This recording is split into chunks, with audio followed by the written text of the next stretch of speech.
The Eightfold Path, the Buddhist way, is famous 8 steps, or 8 limbs, sometimes called. It's interesting to notice that the 8 steps begin and end with vision. Samyak Ditthi and Samadhi, that D syllable means vision. So the way you see life, the way you encounter each situation, the way you view it, the way you shape up to it, and therefore the way that you process the impact that it has upon you. This is absolutely key to the Buddha's notion of things.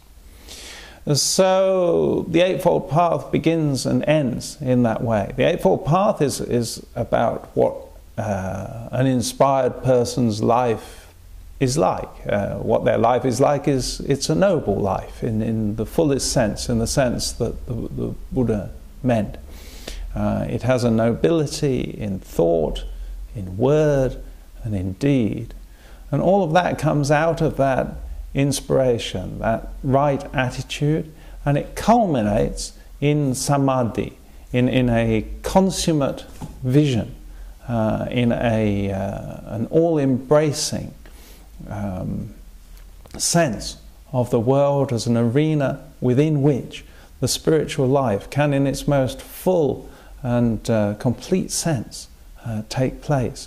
This is why the noble truths are noble in this sense. They deal with the existential reality, all the things that we, you, I, are going to run into, and they show how a noble life can be lived in exactly a world like this.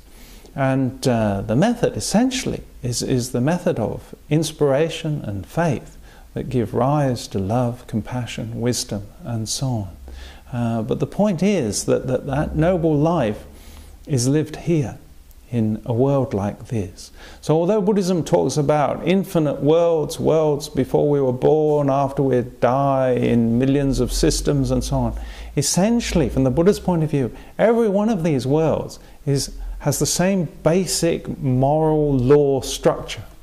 In any of those worlds, it will be a situation like this, where existential things happen and where we can respond to them, good or bad.